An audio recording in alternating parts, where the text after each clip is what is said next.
Après mon speech, il me répond « Ah, mais moi aussi, je suis chrétien !» Donc je me dis « Ouais. Chrétien 2.0, tu veux dire ?» Donc je commence à penser ça et tout en mode hyper jugeuse. Mais sur le coup, je fais « Ah bon ? Ah, t'es chrétien ?» Du coup, il m'explique. Il me dit « Ouais, bah écoute, quand j'étais petit, je voulais être curé. J'étais très proche de Dieu. Mais en fait, à l'adolescence, je me suis grave éloignée de lui. J'ai toujours eu cette petite culpabilité au fond de moi en me disant « Je suis sûre qu'il m'en veut, etc. » Et à ce moment-là, je me sens tellement touchée, déjà qu'il me raconte quelque chose d'aussi personnel, mais en plus de ça, je me dis, mais c'est beau, waouh. Bah écoute, Dina, parle-lui de Dieu, de son amour, dis-lui que Dieu ne lui en veut pas, qu'en fait, il l'a toujours aimé, et qu'il n'attend qu'une chose, bah c'est que tu reviennes vers lui, et que l'état d'esprit que tu as est vraiment très beau. Et donc, je lui dis tout ça, et là, on entame une discussion autour de Dieu, pendant 1 heure, 2 heures, 3 heures, toute la nuit, on a parlé de Dieu, de son amour. Et d'ailleurs, si on a dû couper le téléphone, c'est uniquement parce qu'à partir de 8 heures du matin, c'était plus gratuit. Les forfaits à l'ancienne, bien évidemment. On se donne rendez-vous, on se dit que vers 13 heures, enfin en tout cas dans l'après-midi, on va se voir tous les deux. Je m'endors, je suis crevée, voilà, nuit blanche. Je suis vraiment troublée par tout ce qui vient de se passer. Du coup, vient l'après-midi. On se revoit tous les deux et on est tout timide. Là, on recommence à parler de Dieu. Je me rappellerai toujours, il m'a servi un verre de sirop de tropical.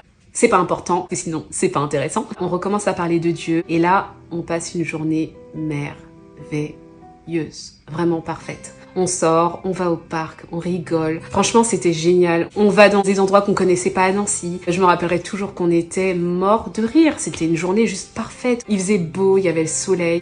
C'était trop bien. Et je crois que c'est la première fois que je me sentais aussi libre avec un garçon. J'étais dans mes délires. C'était incroyable. Et en fait, cette journée, elle a été à l'image de l'été qu'on a passé. Et même si chacun rentre chez nous, donc lui en Alsace parce qu'il est alsacien et moi à Paris, on continue à parler de Dieu non-stop. C'était vraiment notre fil rouge. Lui, en fait, il voulait en savoir beaucoup. Je voyais vraiment qu'il avait une soif de connaître Dieu, il avait une soif de le découvrir. Du coup, moi, j'étais là, je lui en parlais. Je pense que j'en connaissais un peu plus, parce que moi, j'avais vraiment une relation personnelle avec Dieu. Je l'évangélisais, clairement. Voilà, on passe des heures à textoter, à parler, à discuter. Il recommence à aller à la messe. Ses parents sont hyper surpris et assez contents. Parfois, on se revoit à Nancy également, parce que j'avais des petits trucs à régler pour mon appart, vu que j'avais changé d'appart, j'étais plus dans la résidence, on laissait la résidence aux premières années. Un été juste magnifique. Et en fait, entre nous, l'attirance, elle est là.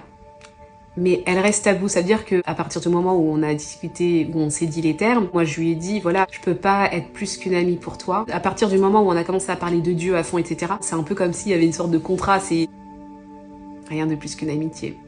Mais voilà, c'est facile à dire, Dina, parce que ouais, en fait, il y a un problème. Un vrai problème. Je pense que vous l'avez deviné et je vous laisse le dire en commentaire parce que l'épisode s'arrête là aujourd'hui. N'oublie pas de t'abonner bien évidemment parce que là la suite elle va vraiment te surprendre. Donc voilà, je te dis à très vite pour la suite de mon histoire miraculeuse et bye.